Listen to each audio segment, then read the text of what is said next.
പ്രിയപ്പെട്ട വിദ്യാർത്ഥി സുഹൃത്തുക്കളെ, പുതിയൊരു വീഡിയോയിലേക്ക് എല്ലാവർക്കും സ്വാഗതം. +1 ഹിസ്റ്ററിയിലെ 3-ാമത്തെ അധ്യായം ആൻ എംപയർ അക്രോസ് 3 കോണ്ടിനെൻറ്റ്സ്, 3 വൻകരകൾക്ക് കുറുകെയുള്ള സാമ്രാജ്യം എന്ന ചാപ്റ്ററാണ് നമ്മൾ ഇന്ന് ചർച്ച ചെയ്യുന്നത്. ഈ ഒരു ചാപ്റ്ററിൽ പ്രധാനമായിട്ടും ചർച്ച ചെയ്യുന്നത് റോമാ സാമ്രാജ്യം എന്ന പുരാതന കാലഘട്ടത്തിലെ ശക്തമായിട്ടുള്ള സാമ്രാജ്യത്തെക്കുറിച്ചും അവയുടെ രാഷ്ട്രീയ, സാമൂഹിക, സാമ്പത്തിക ചരിത്രത്തെക്കുറിച്ചുമാണ്. നമുക്ക് പാഠഭാഗത്തേക്ക് പോയി നോക്കാം.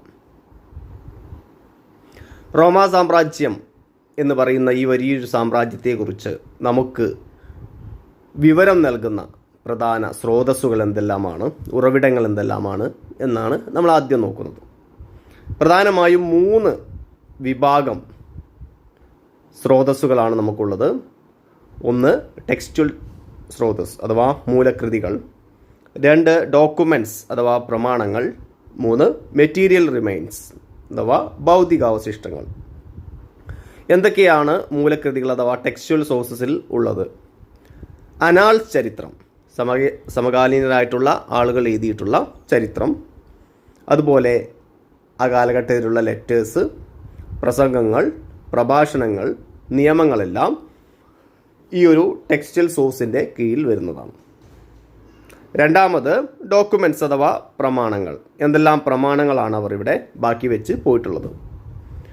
ഒന്നാമത്തെ കൊത്തുലിഖിതങ്ങൾ, ഇൻസ്ക്രിപ്ഷൻസ്, അതുപോലെ പാപ്പിറസ് ലിഖിതങ്ങൾ. പാപ്പിറസ് എന്ന് പറയുന്ന ചെടിയുടെ ഇലയിൽ എഴുതിയിട്ടുണ്ടായിരുന്ന രേഖകളെല്ലാം നമുക്കൊരു പ്രമാണങ്ങളായിട്ട് ബാക്കി വെച്ച് പോയതാണ് അവരിവിടെ.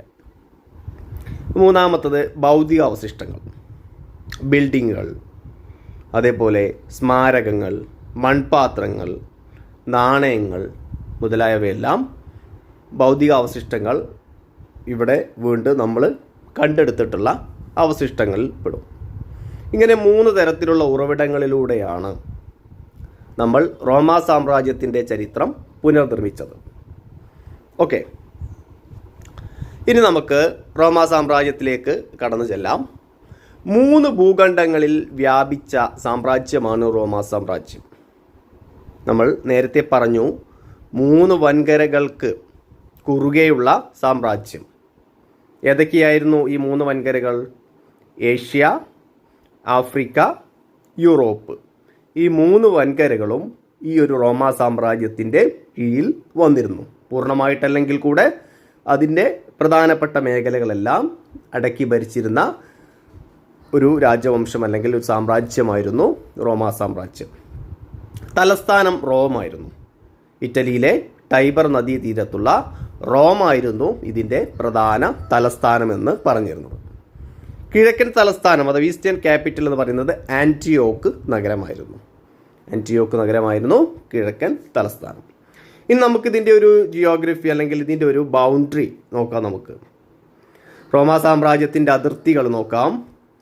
ഇത് വടക്ക് റെയിൻ ഡാനൂബ് നദികൾ, യൂറോപ്പിലെ റെയിൻ ഡാനൂബ് നദികൾ മുതൽ, വടക്ക് റെയിൻ ഡാനൂബ് നദികൾ മുതൽ തെക്ക് സഹാറ മരുഭൂമി, വടക്കേ ആഫ്രിക്കയിലെ സഹാറ മരുഭൂമി വരെയും, പടിഞ്ഞാറ് അറ്റ്ലാന്റിക് സമുദ്രം മുതൽ കിഴക്ക് യൂഫ്രട്ടീസ് നദിയും ഇറാനിയൻ സാമ്രാജ്യത്തിൻ്റെ അതിര് വരെയുമായിരുന്നു ഈ ഒരു റോമാ സാമ്രാജ്യത്തിൻ്റെ അതിർത്തി നിലനിന്നിരുന്നത്. ഓക്കെ, അപ്പോൾ ഇതിൽ തന്നെ നമുക്ക് കാണാൻ പറ്റും യൂറോപ്പിലും ഏഷ്യയിലും ആഫ്രിക്കയിലേക്ക് വരെ ഈ ഒരു സാമ്രാജ്യം വ്യാപിച്ചിരുന്നു എന്നുള്ളത്. ഓക്കെ, ഇത് പ്രധാനപ്പെട്ട ഒരു പോയിൻ്റാണ്. 3 വൻകരകൾ ആയിരുന്നു, ഈ വൻകരകളിലായിരുന്നു റോമാ സാമ്രാജ്യം വിസ്തൃതി പടർന്നു പിടിച്ചിരുന്നത്. ഓക്കെ, ഇനി നോക്കാം വേൾഡ് മാപ്പിൽ നമുക്ക് എവിടെയായിരുന്നു റോമാ സാമ്രാജ്യം. നമ്മൾ ഏഷ്യയിലും ആഫ്രിക്കയിലും യൂറോപ്പിലും ഉണ്ടായിരുന്നു എന്ന് പറയുമ്പോൾ നമുക്ക് കൺഫ്യൂഷൻ ആവും, ഇതെല്ലാം കൂടി എങ്ങനെയായിരുന്നു ഉണ്ടായിരുന്നത് എന്നുള്ളത്. ഈ മാപ്പ് വളരെ ഇമ്പോർട്ടൻ്റ് ആണ്. മാപ്പിനെ കുറിച്ച് നമ്മൾ കൂടുതലായിട്ട് അറിഞ്ഞിരിക്കണം. ഈ ഒരു +1 വേൾഡ് മാപ്പ്, ഇതുപോലുള്ളൊരു മാപ്പാണ് പരീക്ഷയിൽ നിങ്ങൾക്ക് ചോദിക്കുക. നോക്കാം, ഇതിൽ പ്രധാനപ്പെട്ട 7 വൻകരകൾ ഇതിൽ കാണിക്കുന്നുണ്ട്. വടക്കേ അമേരിക്ക, തെക്കേ America, Europe, Africa, Asia, Australia, പിന്നെ ഏറ്റവും താഴെ ജനവാസമില്ലാത്ത ഭൂഖണ്ഡമാണ് അന്റാർട്ടിക്ക. ഇതിൽ നമ്മൾ പറഞ്ഞു ഏഷ്യയുടെയും ആഫ്രിക്കയിലും അതുപോലെ യൂറോപ്പിലുമായിരുന്നു ഈ ഒരു സാമ്രാജ്യം നിലനിന്നിരുന്നു എന്നുള്ളത്. നോക്കാം നമുക്ക്. ഈ ഒരു മേഖല, ഇതും കൂടെ മൂന്നും കൂടെ കൂടിച്ചേരുന്നൊരു മേഖല എന്ന് പറയുന്നത് ഇതാണ്.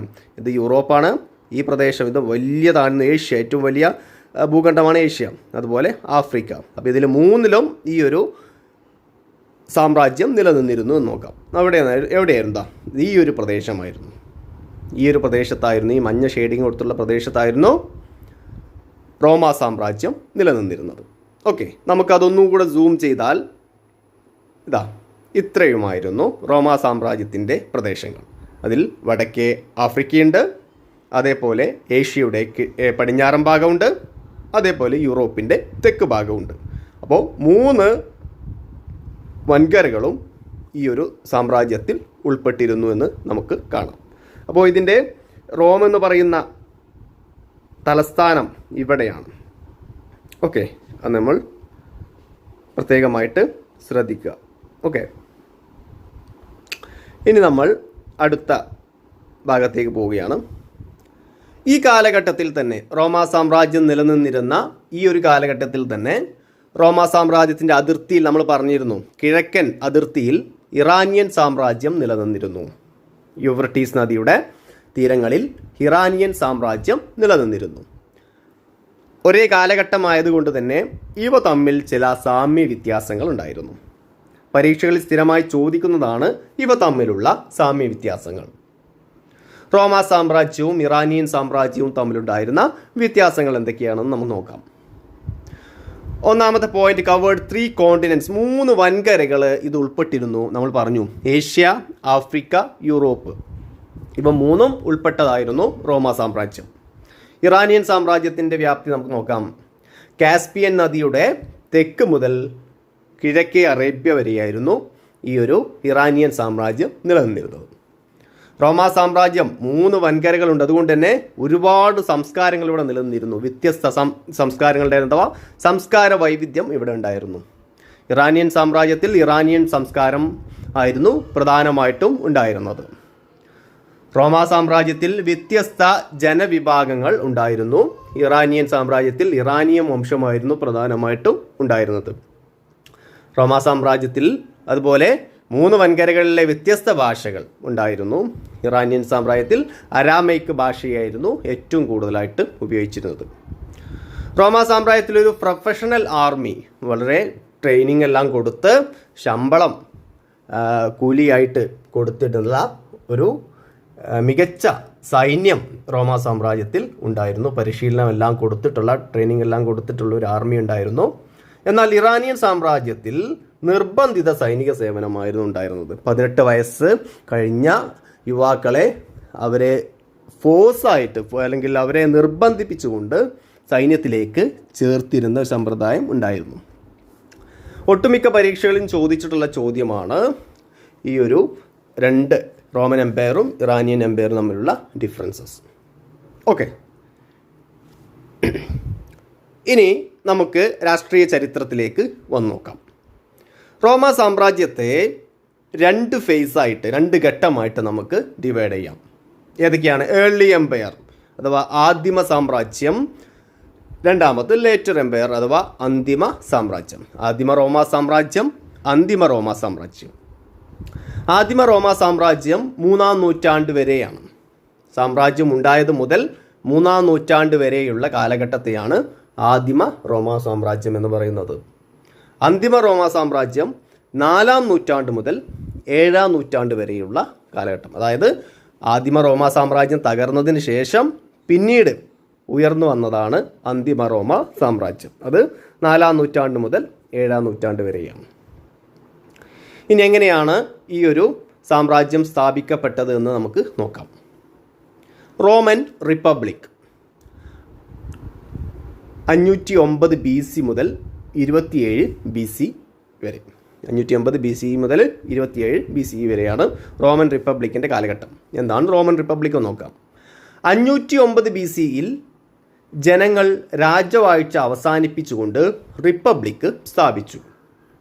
ജനങ്ങൾ രാജവാഴ്ച അവസാനിപ്പിച്ചുകൊണ്ട് അവിടെ റിപ്പബ്ലിക്ക്, അതായത് തെരഞ്ഞെടുത്തൊരു ഭരണാധികാരിയെ അവർ അവിടെ നിലനിർത്തി. റിപ്പബ്ലിക്കൻ ഭരണത്തിലെ യഥാർത്ഥ അധികാരം സെനറ്റിനായിരുന്നു. അപ്പോൾ സെനറ്റായിരുന്നു റിപ്പബ്ലിക്കൻ കാലഘട്ടത്തിൽ ഭരിച്ചിരുന്നത്. അത്രയും കാലം രാജാവായിരുന്നു. രാജാവിനെ പുറത്താക്കിക്കൊണ്ട് റിപ്പബ്ലിക്കൻ ഭരണം കൊണ്ടുവന്നു. ഈ റിപ്പബ്ലിക്കൻ ഭരണത്തിൽ അധികാരം കൈയാളിയിരുന്നത് സെനറ്റുമാരായിരുന്നു. ആരായിരുന്നു സെനറ്റുമാരെന്ന് നമുക്ക് പിന്നീട് പഠിക്കാനുണ്ട്.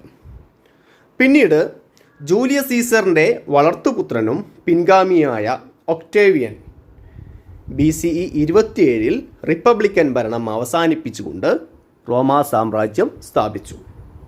അപ്പോൾ 509 BCE തുടങ്ങിയിട്ടുള്ള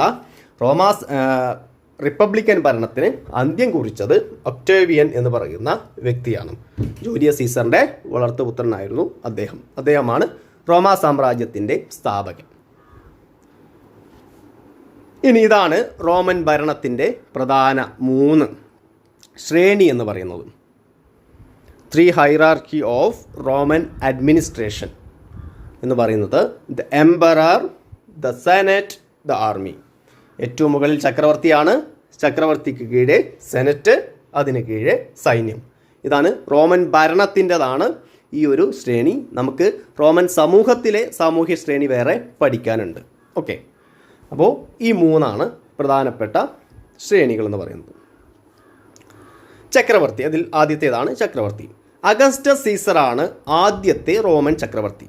അഗസ്റ്റസ് സീസർ എന്ന് നമ്മൾ നേരത്തെ പറഞ്ഞിട്ടില്ല. ഈ ഒക്ടേവിയൻ്റെ യഥാർത്ഥ നാമം, അല്ലെങ്കിൽ ഒക്ടേവിയൻ അറിയപ്പെട്ടിരുന്നത് അഗസ്റ്റസ് സീസർ എന്നുകൂടെ ആയിരുന്നു. അദ്ദേഹത്തിൻ്റെ യഥാർത്ഥ പേരെന്തായിരുന്നു? ഒക്ടേവിയൻ എന്നായിരുന്നു. അഗസ്റ്റസ് സ്ഥാപിച്ച ഭരണ സമ്പ്രദായം പ്രിൻസിപ്പേറ്റ് എന്നറിയപ്പെട്ടു. പ്രിൻസിപ്പേറ്റ് എന്നായിരുന്നു അദ്ദേഹത്തിൻ്റെ ഭരണത്തെ വിളിച്ചിരുന്നത്. പ്രഥമ പൗരൻ എന്നറിയപ്പെടുന്ന പ്രിൻസപ്പ് എന്ന സ്ഥാനപ്പേര് അദ്ദേഹം സ്വീകരിച്ചു. ഓക്കെ, പ്രിൻസപ്പ് എന്ന അല്ലെങ്കിൽ ലീഡിംഗ് സിറ്റിസൺ എന്നർത്ഥം വരുന്ന പ്രിൻസപ്പ് എന്നുള്ള പേരായിരുന്നു അദ്ദേഹം ഈ പ്രിൻസിപ്പേറ്റിൽ സ്വീകരിച്ചത്. പൊതുവെ അദ്ദേഹത്തിൻ്റെ period the period of Pax Romana അഥവാ റോമിലെ സമാധാന യുഗമായിട്ടാണ് അഗസ്റ്റസിൻ്റെ കാലഘട്ടം അറിയപ്പെട്ടിരുന്നത്. ആ കാലഘട്ടത്തിൽ യുദ്ധങ്ങളൊക്കെ വളരെ കുറവായിരുന്നു. അദ്ദേഹം ആക്രമണങ്ങളെക്കാളും കൂടുതൽ ആഭ്യന്തര ഐക്യത്തിന് വേണ്ടിയിട്ടും വികസനത്തിന് വേണ്ടിയിട്ടുമാണ് അദ്ദേഹം കൂടുതലായിട്ട് ശ്രദ്ധ കൊടുത്തത് കൊണ്ട് തന്നെ ഈ ഒരു കാലഘട്ടം, അദ്ദേഹത്തിൻ്റെ ഭരണകാലഘട്ടം സമാധാന കാലഘട്ടമായിട്ടാണ് പൊതുവെ കണക്കാക്കിയിരുന്നത്. അദ്ദേഹത്തിന് ശേഷം അദ്ദേഹത്തിൻ്റെ ദത്തുപുത്രനായിട്ടുള്ള ടൈബീരിയസ് ആണ് റോമിലെ ചക്രവർത്തിയായിട്ട് മാറിയത്. അപ്പോൾ ഇതാണ് റോമൻ ഭരണത്തിലെ 1ാമത്തെ ശ്രേണി ആയിട്ടുള്ള ചക്രവർത്തിയെക്കുറിച്ച് പറയാനുള്ളത്. ഇനി 2ാമത്തെ ശ്രേണി നമ്മൾ പറഞ്ഞു എന്താണ്? സെനറ്റ്. ഈ സെനറ്റിനെ കുറിച്ച് നമ്മൾ കുറച്ച് മുമ്പ് പറഞ്ഞിരുന്നു. റോമൻ റിപ്പബ്ലിക്ക് ഭരിച്ചിരുന്നതും സെനറ്റുമാരായിരുന്നു. അപ്പോൾ ആരായിരുന്നു സെനറ്റ്? റോമിലെ ഭൂവുടമകളും കുലീനന്മാരുമായ ധനിക കുടുംബങ്ങളായിരുന്നു സെനറ്റിലെ അംഗങ്ങൾ. അപ്പോൾ സെനറ്റ് എന്ന് പറയുന്നത് റോമിലെ സമ്പന്ന വിഭാഗമായിരുന്നു, ഭൂവുടമകളായിട്ടുള്ള വിഭാഗമായിരുന്നു, പ്രഭുക്കന്മാരായിട്ടുള്ള വിഭാഗമായിരുന്നു. ഇവരാണ് സെനറ്റ് എന്ന് പറയുന്നത്. സെനറ്റിനോടുള്ള പെരുമാറ്റത്തിൻ്റെ അടിസ്ഥാനത്തിലാണ് ചക്രവർത്തിമാർ പോലും വിലയിരുത്തപ്പെട്ടിരുന്നത്. അപ്പോൾ ഓരോ ചക്രവർത്തിമാരെ തിരഞ്ഞെടുക്കപ്പെട്ടത് പോലും ഈ സെനറ്റിന് ഇഷ്ടമുള്ള ആളുകളെ മാത്രമായിരുന്നു. സെനറ്റിനോട് എതിർക്കുന്ന ആളുകളെ അവർ അധികാരത്തിൽ വെച്ചിരുന്നില്ല, അവർ പുറത്താക്കിയിരുന്നു. ഇതുകൊണ്ട് സെനറ്റിന് താല്പര്യമുള്ളവരെ മാത്രമാണ് ഭരിക്കാൻ അനുവദിച്ചതും ദീർഘകാലം മുന്നോട്ട് പോകാൻ അനുവദിച്ചതും. ഇനി 3ാമത്തെ റോമൻ ഭരണത്തിലെ 3ാമത്തെ ശ്രേണിയാണ് സൈന്യം. സൈന്യം നമ്മൾ നേരത്തെ പറഞ്ഞതാണ് സൈന്യത്തിൻ്റെ പ്രത്യേകത. ഇതൊരു പ്രൊഫഷണൽ ആർമിയാണ്. പ്രൊഫഷണൽ ആർമി എന്നതുകൊണ്ട് ഉദ്ദേശിക്കുന്നത് സൈന്യത്തെക്കുറിച്ച് ഒരു സൈനികനാവേണ്ട എല്ലാവിധ ട്രെയിനിങ്ങുകളും കിട്ടിയിട്ടുള്ള വ്യക്തികളുടെ കൂട്ടം. അങ്ങനെ പ്രൊഫഷണലായിട്ടുള്ള ആർമി ആയിരുന്നു റോമൻ സൈന്യം. ആസൂത്രിതവും ഘടനാപരമായിട്ടുള്ള ഒരു സ്ഥാപനമായിരുന്നു ഇത്. അതുമാത്രമല്ല സൈന്യം വളരെ ശക്തമായിരുന്നു. അതുകൊണ്ട് തന്നെ ശക്തനായ ഒരു ഭരണാധികാരിക്ക് മാത്രമേ സൈന്യത്തെ നിയന്ത്രിക്കാനുള്ള കഴിവ് ഉണ്ടായിരുന്നുള്ളൂ. അപ്പോൾ ഭരണാധികാരി ദുർബലനാണെങ്കിൽ സൈന്യം അദ്ദേഹത്തിനെ മിക്കവാറും അദ്ദേഹത്തിനെ ഇല്ലാതാക്കും. അദ്ദേഹത്തിൻ്റെ അധികാരത്തിന് പുറത്തേക്ക് അവർ വളരും. അതുകൊണ്ട് തന്നെ ശക്തനായിട്ടുള്ള ഭരണാധികാരിക്ക് മാത്രമേ സൈന്യത്തെ നിയന്ത്രിക്കാൻ കഴിയുമായിരുന്നുള്ളൂ. ഓക്കെ, അപ്പോൾ ഈ 3 പ്രധാനപ്പെട്ട കാര്യങ്ങൾ നമ്മൾ ശ്രദ്ധിക്കണം: ചക്രവർത്തി, സെനറ്റ്, സൈന്യം. ഓക്കെ, ഇനി റോമൻ നഗരങ്ങളിലേക്കാണ് നമ്മൾ പോകുന്നത്. റോമൻ നഗരങ്ങളുടെ പ്രത്യേകത എന്താണെന്ന് നമുക്ക് നോക്കാം. നഗരവൽക്കരണം ആയിരുന്നു റോമ സാമ്രാജ്യത്തിലെ പ്രധാന സവിശേഷത. ഒരുപാട് നഗരങ്ങളുണ്ടായിരുന്നു. നഗരവൽക്കരണത്തിലൂടെ ഒരുപാട് സമ്പത്ത് റോമ സാമ്രാജ്യത്തിലേക്ക് എത്തിയിരുന്നു. കാർത്തേജ്, ആൻറ്റിയോക്ക്, അലക്സാൻഡ്രിയ ഇതൊക്കെ ഈ കാലഘട്ടത്തിൽ ഉണ്ടായിരുന്ന പ്രധാനപ്പെട്ടിട്ടുള്ള നഗരങ്ങളാണ്. കാർത്തേജ്, ആൻറ്റിയോക്ക്, അലക്സാൻഡ്രിയ എല്ലാം. ഗ്രാമങ്ങൾ ഉൾപ്പെടുന്ന പ്രദേശവും സ്വന്തമായി മജിസ്ട്രേറ്റുമാരും നഗരസഭയുമുള്ള നഗര കേന്ദ്രങ്ങളാണ് റോമക്കാർ പട്ടണം എന്ന് വിളിച്ചിരുന്നത്. റോമക്കാരുടെ കൺസെപ്റ്റിൽ സിറ്റി അഥവാ പട്ടണം എന്നതുകൊണ്ട് ഉദ്ദേശിക്കുന്നത് അവിടെ ഗ്രാമങ്ങൾ ഉൾപ്പെടുന്നൊരു പ്രദേശമായിരിക്കണം, അതുപോലെ സ്വന്തമായിട്ടൊരു മജിസ്ട്രേറ്റ് വേണം, അവിടെ ഒരു നഗരസഭ വേണം. ഇങ്ങനെയുള്ള ഏരിയയായിരുന്നു അവർ പട്ടണം എന്ന് വിളിച്ചിരുന്നത്. ഭക്ഷ്യക്ഷാമത്തിൻ്റെ കാലത്ത് നഗരങ്ങളിലെ ഭക്ഷ്യവിതരണം ഗ്രാമങ്ങളിലേക്കാളും മെച്ചപ്പെട്ടതായിരുന്നു. അതിനാൽ ജനങ്ങൾ നഗരങ്ങളിൽ ജീവിക്കാൻ താല്പര്യപ്പെട്ടു. ഒരിക്കൽ പരീക്ഷയിൽ ചോദിച്ചൊരു ചോദ്യമാണ്, വളരെ ഉള്ളിൽ നിന്ന് അല്ലെങ്കിൽ പ്രതീക്ഷിക്കാത്തൊരു ചോദ്യമായിരുന്നു: റോമ സാമ്രാജ്യത്തിലെ ജനങ്ങൾ നഗരങ്ങളിലാണോ ഗ്രാമങ്ങളിലാണോ താമസിക്കാൻ താല്പര്യപ്പെട്ടത് എന്നുള്ളൊരു ചോദ്യം വന്നിരുന്നു. അതിൻ്റെ ഉത്തരം ഇതാണ്: ഈ ഭക്ഷ്യക്ഷാമത്തിൻ്റെ കാലത്ത് നഗരങ്ങളിലെ ഭക്ഷ്യവിതരണം ഗ്രാമങ്ങളിലേക്കാൾ മെച്ചപ്പെട്ടായതുകൊണ്ട് തന്നെ ജനങ്ങൾ കൂടുതലായിട്ട് നഗരങ്ങളിൽ താമസിക്കാൻ താല്പര്യപ്പെട്ടു. അതുപോലെ നഗരത്തിൻ്റെ മറ്റൊരു പ്രത്യേകതയായിരുന്നു ഇവിടെ പൊതു കുളിപ്പുരകൾ ഉണ്ടായിരുന്നു എന്നുള്ളത്. ഓക്കെ, കൂടാതെ നഗരജനത വിനോദങ്ങൾക്കൊക്കെ വലിയ പ്രാധാന്യം നൽകിയതായിരുന്നു. റോമൻ കലണ്ടറിൽ വർഷത്തിൽ 176 ദിവസവും അവർ ഒരുപാട് പ്രദർശനങ്ങൾ നടത്താനും വിനോദങ്ങൾക്ക് വേണ്ടിയെല്ലാം അവർ ഉപയോഗിച്ചിരുന്നു. അപ്പോൾ ഈ റോമൻ ജനത വിനോദത്തിനും പ്രദർശനങ്ങൾക്കൊക്കെ വലിയ പ്രാധാന്യം കൊടുത്തിരുന്ന വിഭാഗമായിരുന്നു.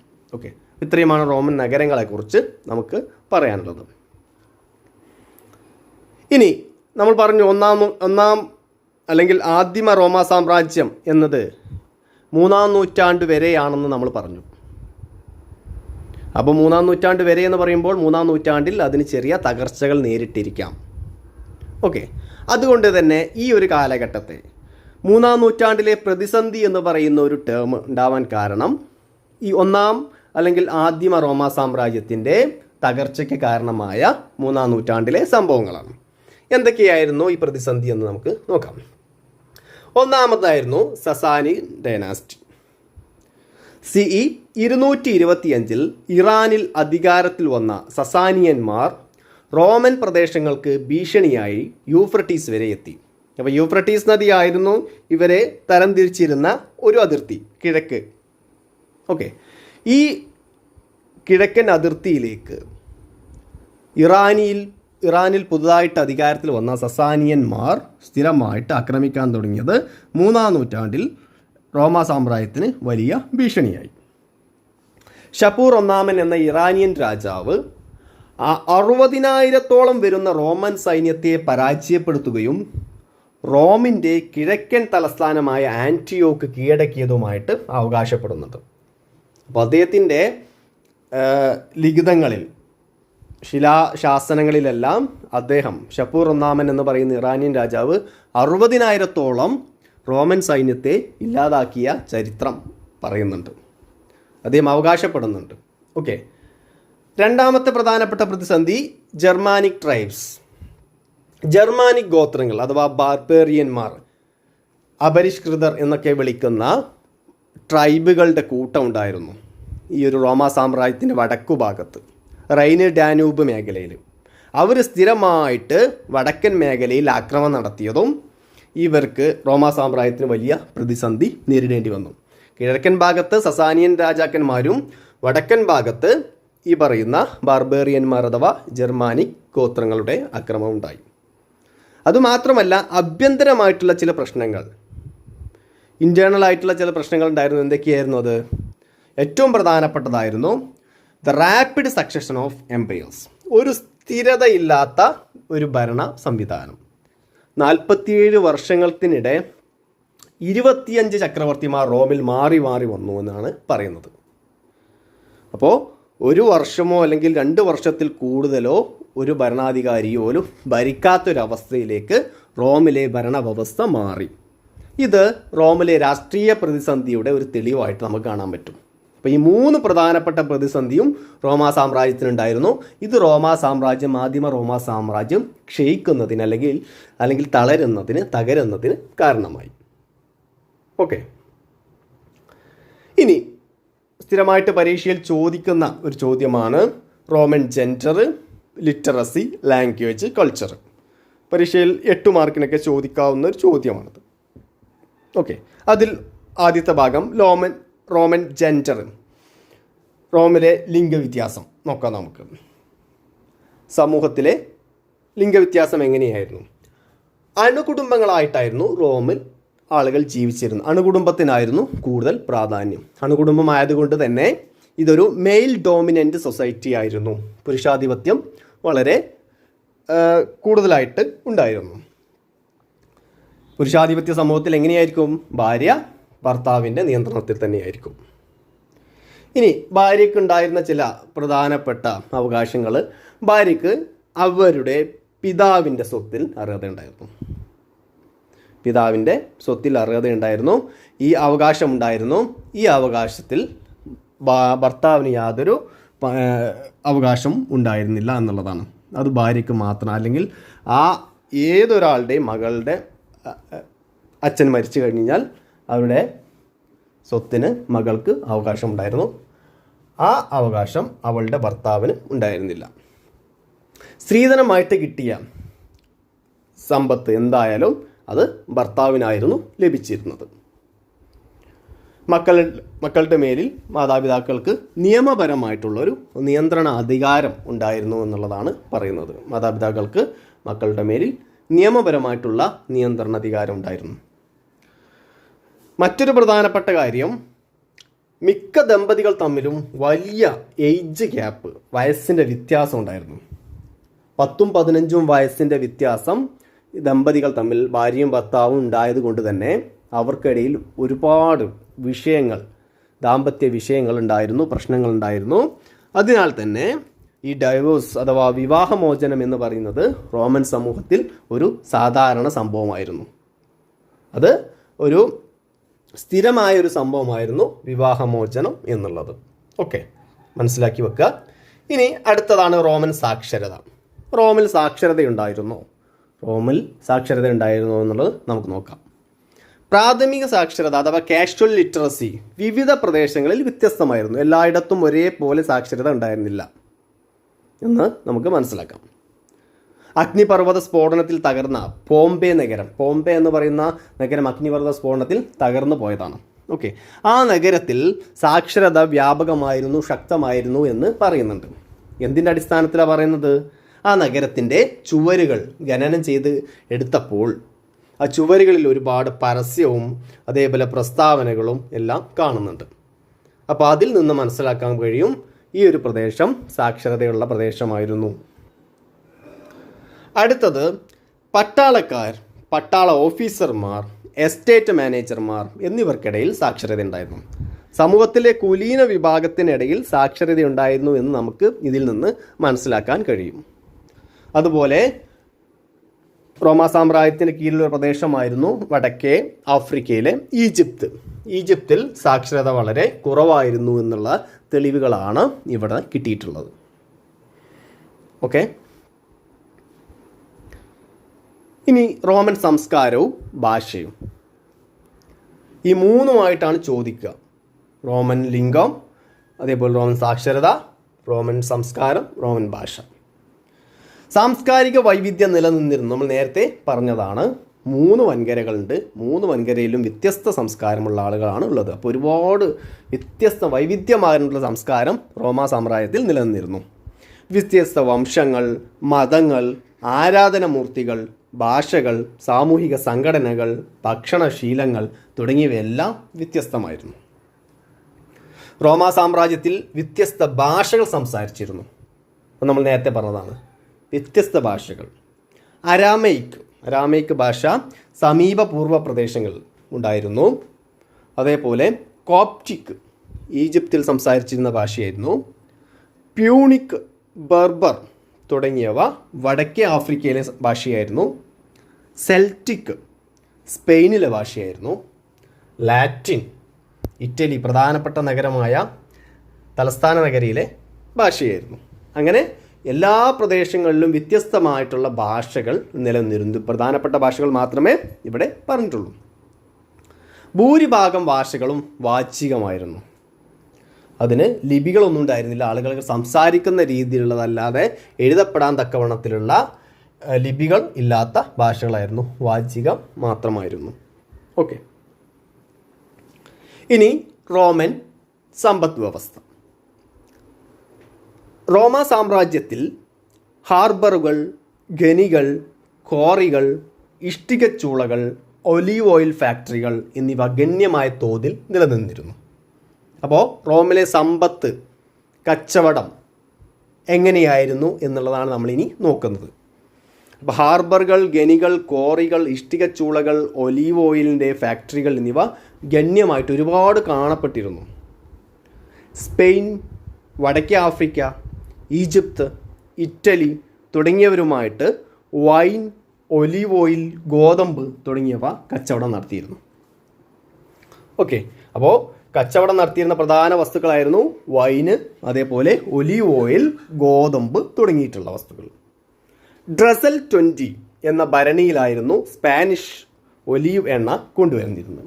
അപ്പോൾ സ്പെയിനിൽ നിന്ന് ഒലീവ് ഓയിൽ കൊണ്ടുവന്നത് ഡ്രസൽ 20 എന്ന് പറയുന്ന ഭരണിയിലായിരുന്നു. അപ്പോൾ ഈ ഭരണി ഒരുപാട് കണ്ടെടുത്തിട്ടുണ്ട് ഇവിടുന്ന് റോമാ സാമ്രാജ്യത്തിലെ പ്രധാനപ്പെട്ടുള്ള പ്രദേശങ്ങളിൽ നിന്ന്.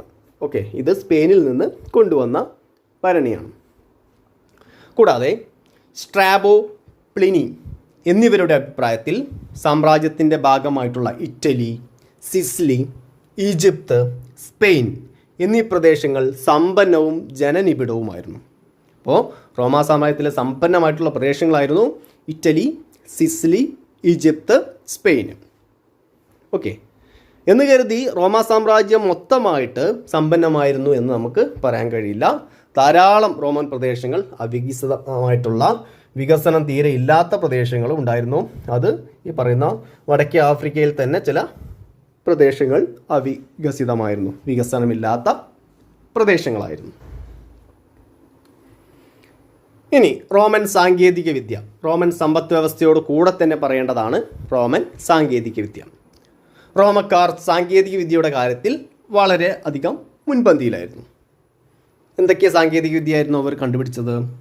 ജലോർജം ഉപയോഗിച്ചുകൊണ്ട് മില്ലുകൾ പ്രവർത്തിക്കുന്ന സാങ്കേതിക വിദ്യ. പല ഫാക്ടറികളും മില്ലുകളും എന്ത് ചെയ്തു? ജലോർജം കൊണ്ട് അവർ പ്രവർത്തിപ്പിച്ചു. സ്പെയിനിലെ സ്വർണം, വെള്ളി ഖനികളിൽ ജലോർജം ഉപയോഗിച്ചുകൊണ്ട് ഖനനം നടത്തുന്ന സാങ്കേതിക വിദ്യയും അവർ കണ്ടെത്തി. അപ്പോൾ പ്രധാനമായിട്ടും അവർ ഉപയോഗിച്ച ഒരു വസ്തുവായിരുന്നു ജലം. ജലം കൊണ്ടായിരുന്നു അവർ ഊർജ സ്രോതസ്സുകൾ ഉണ്ടാക്കിയിരുന്നത്. അതുപോലെ മികച്ച രീതിയിലുള്ള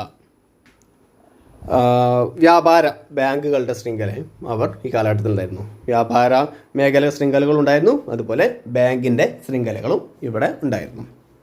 കൂടാതെ wide spread use of money, പണത്തിൻ്റെ വ്യാപകമായിട്ടുള്ള ഉപയോഗം, പണം കൂടുതലായിട്ട് ഉപയോഗിക്കാൻ തുടങ്ങിയതും സാമ്പത്തിക മേഖലയെ ശക്തിപ്പെടുത്താൻ കാരണമായി. അപ്പോൾ റോമൻ സമ്പദ് വ്യവസ്ഥയോട് കൂടെ തന്നെ പറയേണ്ടതാണ് സാങ്കേതിക വിദ്യയും. ഇനി പരീക്ഷയിൽ സ്ഥിരമായി ചോദിക്കുന്ന മറ്റൊരു ചോദ്യമാണ് റോമിലെ അടിമത്തം. അടിമത്തവും ജോലിക്കാരും. പുരാതന ലോകത്ത് ആഴത്തിൽ വേരോടിയ സ്ഥാപനമായിരുന്നു അടിമത്തം എന്ന് പറയുന്നത്. അഗസ്റ്റസ് സീസറിൻ്റെ കാലഘട്ടത്തിൽ, അഥവാ റോമാ സാമ്രാജ്യം തുടങ്ങിയ കാലഘട്ടത്തിൽ ഇറ്റലിയിൽ 7.5 ദശലക്ഷം ജനങ്ങളിൽ 3 ദശലക്ഷവും അടിമകളായിരുന്നു എന്നാണ് പറയുന്നത്. ഓക്കെ, അപ്പോൾ ഈ പറയുന്ന 7.5 ദശലക്ഷം ജനങ്ങളിലെ ഭൂരിപക്ഷവും എന്താണ്, അല്ലെങ്കിൽ പകുതിയോലധികം ദശലക്ഷം അടിമകൾ അവിടെ ഉണ്ടായിരുന്നു എന്നുള്ളതാണ് പറയുന്നത്. അടിമകൾ ഒരു നിക്ഷേപമായിട്ടായിരുന്നു, ഒരു ഇൻവെസ്റ്റ്മെൻ്റ് ആയിട്ടായിരുന്നു ഇവർ കണ്ടിരുന്നത്. റോമിലെ ഉപരിവർഗം അടിമകളോട് ക്രൂരമായിട്ടായിരുന്നു പെരുമാറിയിരുന്നത്. അപ്പോൾ ഈ അടിമയെ വാങ്ങിയിട്ടുള്ള വ്യക്തി അല്ലെങ്കിൽ അതിൻ്റെ ഓണർ അടിമയെ വളരെ ക്രൂരമായിട്ടായിരുന്നു അടിമകളോട് പെരുമാറിയിരുന്നത്. എവിടെ നിന്ന് അവർക്ക് അടിമകളെ കിട്ടിയിരുന്നത്? റോമക്കാർ യുദ്ധ തടവുകാരെയായിരുന്നു അടിമകളാക്കിയത്. ഒരുപാട് രാജ്യങ്ങളുമായിട്ട് റോം ഒരുപാട് പ്രദേശങ്ങൾ പിടിച്ചെടുത്തിട്ടുണ്ട്, ഒരുപാട് യുദ്ധങ്ങൾ നടത്തിയിട്ടുണ്ട്.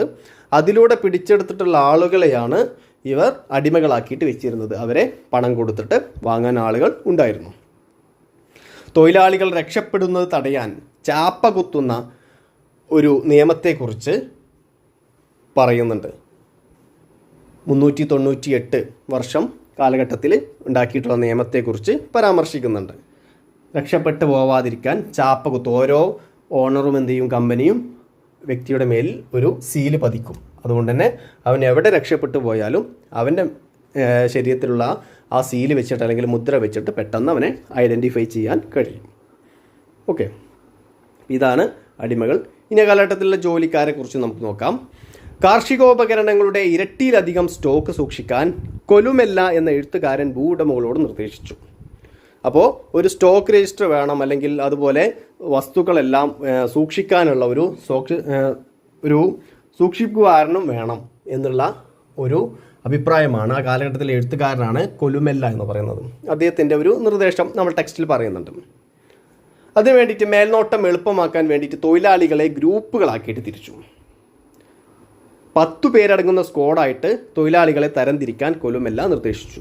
ഒരുപാട് ജോലിക്കാരുണ്ടാകുമ്പോൾ അവരെല്ലാം കൂടെ മേൽനോട്ടം വഹിക്കാൻ ഏറ്റവും സുഖം എന്ത് ചെയ്യാണ്? ഓരോ ചെറിയ ചെറിയ ഗ്രൂപ്പുകളാക്കിയിട്ട് അവർക്കൊരു ലീഡറെ വെച്ച് കഴിഞ്ഞാൽ വളരെ സുഖമായിട്ട് തൊഴിലാളികളെ നമുക്ക് നിയന്ത്രിക്കാൻ കഴിയുമെന്നാണ് കൊലുമെല്ല എന്ന് പറയുന്ന എഴുത്തുകാരൻ അദ്ദേഹത്തിൻ്റെ ഒരു നിർദ്ദേശം വെച്ചത്. അലക്സാൻഡ്രിയയിലെ ഫാക്ടറികളിൽ അടിമകളുടെ മോശം അവസ്ഥയെക്കുറിച്ചിട്ട് എഴുത്തുകാരനായിട്ടുള്ള പ്ലീനി വ്യക്തമാക്കുന്നുണ്ട്. അപ്പോൾ പ്ലിനി എന്ന് പറയുന്ന എഴുത്തുകാരൻ ആ കാലഘട്ടത്തിൽ അടിമകളുടെ അവസ്ഥകളെക്കുറിച്ച് വ്യക്തമാക്കുന്നുണ്ട്. അടിമകളുടെ കയ്യിൽ ചങ്ങലകൾ കെട്ടിയതും അവരുടെ ശരീരത്തിൽ മൊത്തമായിട്ട് വലിയ ലോഹങ്ങൾ കൊണ്ട് കെട്ടിപ്പൊതിഞ്ഞതുമായിട്ടുള്ള അവസ്ഥകളെക്കുറിച്ച് അദ്ദേഹം പറയുന്നുണ്ട്. രക്ഷകർത്താക്കൾ ചിലപ്പോൾ തങ്ങളുടെ കുട്ടികളെ 25 വർഷത്തെ ദാസ്യവേലയ്ക്ക് അയച്ചിരുന്നു. ഇങ്ങനൊരു സമ്പ്രദായവും റോമിൽ ഉണ്ടായിരുന്നു എന്നുള്ളതാണ് പറയുന്നത്. മക്കളെ 25 വർഷത്തോളം ദാസ്യവേലയ്ക്ക് അയച്ചിരുന്നു എന്നുള്ളതും ഇതൊക്കെ നമ്മുടെ സാമ്പത്തികമായിട്ടുള്ള നേട്ടങ്ങൾക്ക് വേണ്ടിയിട്ടാണ് എന്നാണ് കണക്കാക്കുന്നത്. ഓക്കെ, ഇനി നമ്മൾ മറ്റൊരു പ്രധാനപ്പെട്ട മേഖലയിലേക്ക് കടക്കുകയാണ്. Roman hierarchies, social hierarchies. റോമിലെ സോഷ്യൽ ഹൈറാർക്കി, സാമൂഹ്യ ശ്രേണികൾ. നമ്മൾ നേരത്തെ പറഞ്ഞത് എന്താണ്? അവിടുത്തെ അഡ്മിനിസ്ട്രേഷണൽ ഹൈറാർക്കിയാണ്. ഇത് സോഷ്യൽ ഹൈറാർക്കിയാണ്. സമൂഹത്തിൽ ആളുകളുടെ നില എങ്ങനെയായിരുന്നു? റോമൻ ഹിസ്റ്റോറിയനായിട്ടുള്ള ടാസിറ്റസ് ആദിമ റോമൻ സമൂഹത്തെ 5 ആയിട്ടാണ് തരംതിരിച്ചത്. അതിൽ 1-ാം സ്ഥാനം സെനറ്റർ അഥവാ സെനറ്റർമാരെ കുറിച്ച് നമ്മൾ നേരത്തെ പറഞ്ഞതാണ്. 2-ാമത്തെ വിഭാഗം അശ്വരൂഢർ അഥവാ ഇക്വൈറ്റ്സ്. 3-ാമത്തത് മിഡിൽ ക്ലാസ്, മധ്യവർഗത്താണ് 3-ാമത്തെ വിഭാഗമായിട്ട് കാണുന്നത്.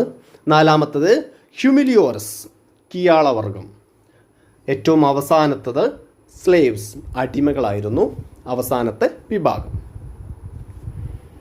നമുക്ക് നോക്കാം അവരെക്കുറിച്ച്. സമൂഹത്തിലെ ഏറ്റവും ശക്തവും സമ്പന്നവുമായിട്ടുള്ള വിഭാഗമായിരുന്നു സെനറ്റർമാർ. അപ്പോൾ അവർക്ക് ഭരണത്തിലും അവർക്ക് വലിയ പ്രാധാന്യമുണ്ടായിരുന്നു, സമൂഹത്തിലും വലിയ പ്രാധാന്യമുണ്ടായിരുന്നു എന്ന് നമുക്ക് മനസ്സിലാക്കാൻ പറ്റും. അവരുടെ ഒരു ബി ടീം അല്ലെങ്കിൽ അവരുടെ ഒരു സബ്ബായിട്ടുള്ള ആളുകളാണ് 2-ാമത്തെ വിഭാഗം. നൈറ്റുകൾ അഥവാ അശ്വാരൂഢർ എന്ന് വെച്ചാൽ കുതിര പടയാളികൾ എന്ന് പറയുന്ന വിഭാഗം. അവരും സമ്പന്നരും ഭൂവുടമകളുമായിരുന്നു. പിൽക്കാലത്ത് ഈ സെനറ്റർമാരും അശ്വാരൂഢന്മാരും ലയിച്ചുകൊണ്ട് ഒരു പ്രഭുവർഗമായിട്ട് മാറുന്നുണ്ട്. ഇനി 3-ാമത്തെ ശ്രേണിയാണ് മധ്യവർഗം. ഉദ്യോഗവൃന്ദം, സൈന്യം, സമ്പന്ന വ്യാപാരികൾ, കർഷകർ എന്നിവർ ഉൾപ്പെടുന്ന വിഭാഗമാണ് മധ്യവർഗം എന്ന് പറയുന്ന 3-ാമത്തെ വിഭാഗം. 4-ാമത്തെ നമ്മൾ പറഞ്ഞു ഹ്യൂമിലിയോറസ്, കീഴാളവർഗം. മധ്യവർഗത്തിൻ്റെ താഴെയാണ് ഹ്യൂമിലിയോറസ് എന്ന് പറയുന്ന കീഴാളവർഗത്തിൻ്റെ സ്ഥാനം. ഏറ്റവും അവസാനത്തെ വിഭാഗമാണ് അടിമകൾ. അടിമകൾ സമൂഹത്തിലെ ഏറ്റവും താഴെ തട്ടിലായിരുന്നു ഉണ്ടായിരുന്നത്. സമൂഹത്തിലെ ഏറ്റവും താഴെ തട്ടിലെ വിഭാഗം. അപ്പോൾ ഏറ്റവും മുകളിൽ സെനറ്റർമാർ, പിന്നെ നൈറ്റുകൾ അഥവാ അശ്വാരൂഢർ, പിന്നെ മധ്യവർഗം, കീഴാളവർഗം, ഏറ്റവും അവസാനം അടിമകൾ. ഇത്രയും നമ്മൾ ആദിമ റോമാ സാമ്രാജ്യത്തെക്കുറിച്ച് പറഞ്ഞു. ഇനി അന്തിമ റോമാ സാമ്രാജ്യത്തിൻ്റെ പ്രത്യേകതകളും സവിശേഷതകളും നമുക്ക് നോക്കാം. പരീക്ഷയിൽ പൊതുവെ ചോദിക്കാറുള്ള ഒരു ചോദ്യമാണ് ഈ പിൽക്കാല പൗരാണികത. പിൽക്കാല പൗരാണികത എന്ന് പറയുമ്പോൾ നമുക്ക് ആകെ കൺഫ്യൂഷൻ ആവും. പിൽക്കാല പൗരാണികത എന്നുള്ള വാക്ക് അന്തിമ റോമാ സാമ്രാജ്യത്തെക്കുറിച്ചാണ് ചോദിക്കുന്നത് എന്ന് നമുക്ക് മനസ്സിലാക്കി കഴിഞ്ഞാൽ ഉത്തരം സുഖമായിട്ട് നമുക്ക് എഴുതാൻ പറ്റും. അപ്പോൾ ഈ വാക്ക് നമ്മൾ ശ്രദ്ധിക്കുക. ലേറ്റ് ആൻറ്റിക്വിറ്റി അഥവാ പിൽക്കാല പൗരാണികത. നമ്മൾ നേരത്തെ പറഞ്ഞു 4-ാം നൂറ്റാണ്ട് മുതൽ 7-ാം നൂറ്റാണ്ട് വരെയാണ് അന്തിമ റോമാ സാമ്രാജ്യം. ഈ കാലഘട്ടത്തിൽ പ്രധാനപ്പെട്ട മാറ്റങ്ങൾ കൊണ്ടുവന്ന 2 പ്രധാനപ്പെട്ട ഭരണാധികാരികളാണുള്ളത്. അതിൽ ഒന്നാമത്തെ ആളാണ് ഡയോക്ലീഷ്യൻ ചക്രവർത്തി. അന്തിമ റോമാ സാമ്രാജ്യത്തിലെ ഏറ്റവും ശക്തനായിട്ടുള്ള ഭരണാധികാരിയാണ് ഡയോക്ലീഷ്യൻ. അദ്ദേഹം ഒരുപാട് രാഷ്ട്രീയ പരിഷ്കാരങ്ങൾ റോമിൽ കൊണ്ടുവന്നു. അദ്ദേഹം ചെയ്ത പരിപാടി രാജ്യത്തിനുള്ളിൽ നടത്തിയിട്ടുള്ള ഒരുപാട് പ്രവർത്തനങ്ങളാണ്. അപ്രധാനമായിട്ടുള്ള സ്ഥലങ്ങൾ ഒഴിവാക്കിക്കൊണ്ട് അദ്ദേഹം എന്ത് ചെയ്തു? സാമ്രാജ്യത്തിൻ്റെ വലിപ്പം അദ്ദേഹം കുറച്ചു. കാരണം 3-ാം നൂറ്റാണ്ടോടുകൂടി 3-ാം നൂറ്റാണ്ടിലെ പ്രതിസന്ധിയോടുകൂടി ആദ്യകാല റോമാ സാമ്രാജ്യം അവസാനിച്ചു. പിന്നീട് ഇനിയും സാമ്രാജ്യം വിസ്തൃതി കൂടിക്കഴിഞ്ഞാൽ അത് പല ഭാഗത്തിൽ നിന്നും അക്രമം വരും, അതിനെ ചെറുക്കാൻ ബുദ്ധിമുട്ടാകുമെന്ന് മനസ്സിലാക്കിയിട്ടുള്ള ഡയോക്ലീഷ്യൻ ചക്രവർത്തി വലിയ പ്രാധാന്യമില്ലാത്ത താല്പര്യമില്ലാത്ത മേഖലകളെല്ലാം ഒഴിവാക്കിക്കൊണ്ട് ഏറ്റവും കാതലായിട്ടുള്ള ഏറ്റവും ഇമ്പോർട്ടൻ്റ് ആയിട്ടുള്ള പ്രദേശങ്ങൾ മാത്രമായിട്ട് അദ്ദേഹം തങ്ങളുടെ സാമ്രാജ്യത്തിൻ്റെ വലിപ്പം കുറച്ചു കൊണ്ടുവന്നു. അതുമാത്രമല്ല സാമ്രാജ്യത്തെ പ്രവിശ്യകളായിട്ട് അദ്ദേഹം ക്രമീകരിച്ചു. ഈ കുറഞ്ഞ ഏരിയ അദ്ദേഹം എന്ത് ചെയ്തു? കോട്ട കെട്ടി സംരക്ഷിച്ചു. അതിർത്തികൾ മൊത്തമായിട്ട് അദ്ദേഹം കോട്ട കെട്ടി സംരക്ഷിച്ചു. തൻ്റെ രാജ്യം സംരക്ഷിക്കാൻ വേണ്ടിയിട്ടുള്ള ശ്രമവും അദ്ദേഹം നടത്തി. ഇതാണ് ഡയോക്ലീഷ്യൻ ചക്രവർത്തിയുടെ പ്രധാനപ്പെട്ട സവിശേഷതകൾ. ഇനി അടുത്ത ഏറ്റവും പ്രധാനപ്പെട്ട ഭരണാധികാരിയാണ് കോൺസ്റ്റന്റൈൻ ചക്രവർത്തി. ക്രിസ്തു മതത്തെ റോമൻ സാമ്രാജ്യത്തിൻ്റെ ഔദ്യോഗിക മതമായിട്ട് പ്രഖ്യാപിച്ച ആളാണ് കോൺസ്റ്റന്റൈൻ ചക്രവർത്തി. ആദ്യമായിട്ട് ക്രിസ്തുമതം സ്വീകരിച്ചിട്ടുള്ള ആൾ കൂടിയാണ് ആര്? ഈ ഒരു ക്രിസ്തുമതത്തിൻ്റെ പ്രചാരകനായിട്ടുള്ള, അല്ലെങ്കിൽ ക്രിസ്തുമതം വലിയ രീതിയിൽ പ്രചരിപ്പിക്കാൻ വേണ്ടിയിട്ട് ക്രിസ്തുമതത്തെ റോമാ സാമ്രാജ്യത്തിൻ്റെ ഔദ്യോഗിക മതമായിട്ട് അദ്ദേഹം സ്വീകരിക്കുകയും അത് മതമാക്കിയിട്ട് അദ്ദേഹം പ്രഖ്യാപിക്കുകയും ചെയ്തു. അദ്ദേഹം 3 മേഖലകളിൽ അദ്ദേഹം പരിഷ്കാരങ്ങൾ കൊണ്ടുവന്നു. പുതിയ തലസ്ഥാനം, പുതിയ നാണയ വ്യവസ്ഥ, പുതിയ സാമ്പത്തിക പരിഷ്കാരം. ഇതാണ് അദ്ദേഹം കൊണ്ടുവന്ന പരിഷ്കാരങ്ങൾ. ഏതൊക്കെയാണെന്ന് നോക്കാം. ഒന്നാമത്തത് പുതിയ തലസ്ഥാനമാക്കിയിട്ട് കോൺസ്റ്റാന്റിനോപ്പിളിനെ കൊണ്ടുവന്നു. റോമാ സാമ്രാജ്യത്തിന് റോം എന്ന് പറയുന്ന തലസ്ഥാനം അവിടെയുണ്ട്.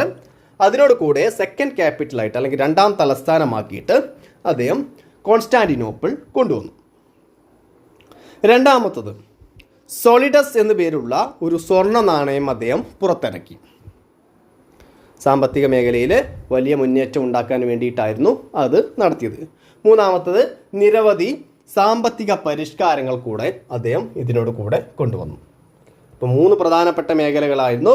സാമ്പത്തിക പരിഷ്കാരം കൊണ്ടുവന്നു, നാണയ വ്യവസ്ഥ കൊണ്ടുവന്നു, അതുപോലെ തലസ്ഥാന നഗരിയും കൊണ്ടുവന്നു. ഓക്കെ, ഇനി ഈ പിൽക്കാല റോമാ സാമ്രാജ്യത്തിൽ വന്ന പ്രധാനപ്പെട്ട മാറ്റങ്ങൾ എന്തൊക്കെയാണ്? സാമൂഹിക സാംസ്കാരിക മേഖലയിൽ മതപരമായ മേഖലയുണ്ടായ മാറ്റങ്ങൾ നോക്കാം നമുക്ക്. റോമാ സാമ്രാജ്യക്കാർ കൂടുതലായിട്ട് ബഹുദൈവാരാധനയിൽ വിശ്വസിച്ചു. അവർ ഒരുപാട് ദൈവങ്ങളെ വിശ്വസിക്കാൻ തുടങ്ങി. അത് റോമാ സാമ്രാജ്യക്കാരുടെയും ഗ്രീക്കുകാരുടെയും എല്ലാം ദൈവങ്ങളെ അവർ പരസ്പരം ആരാധിക്കാൻ തുടങ്ങി. ജൂപ്പിറ്റർ, ജൂണോ, മിനർവ, മാർസ് തുടങ്ങിയിട്ടുള്ള ദൈവങ്ങളെ അവർ ആരാധിക്കാൻ തുടങ്ങി. ഈ ദൈവങ്ങൾക്കെല്ലാം അവരെന്ത് ചെയ്തു? ഒരുപാട് ആയിരക്കണക്കിന് ആരാധനാലയങ്ങൾ അവർ സ്ഥാപിച്ചു. ധാരാളം ആരാധനാലയങ്ങൾ, ആശ്രമങ്ങൾ എല്ലാം അവർ ഈ ഒരു സാമ്രാജ്യത്തിലുടനീളം അവർ സ്ഥാപിച്ചു. ക്രിസ്തു മതത്തോട് കൂടെ തന്നെ യഹൂദ മതവും ഇവിടെ ഈ കാലഘട്ടത്തിൽ ശക്തമായി എന്നുള്ളതാണ് നമുക്ക് കാണാൻ കഴിയുന്നത്. 4-ാം നൂറ്റാണ്ടിൽ കോൺസ്റ്റന്റൈൻ ചക്രവർത്തി ക്രിസ്തു മതത്തെ ഔദ്യോഗിക മതമാക്കുകയും ക്രിസ്തീയവൽക്കരണം ആരംഭിക്കുകയും ചെയ്തു. നമ്മൾ നേരത്തെ പറഞ്ഞതാണ്. അപ്പോൾ ക്രിസ്തുമതം ഉണ്ടായിരുന്നു, യഹൂദമതം ഉണ്ടായിരുന്നു, ബഹുദൈവാരാധന ഉണ്ടായിരുന്നു. ഈ ദൈവങ്ങൾക്കെല്ലാം ഒരുപാട് ക്ഷേത്രങ്ങളും ആശ്രമങ്ങളും സാമ്രാജ്യത്തിലുടനീളം അവർ സ്ഥാപിച്ചു.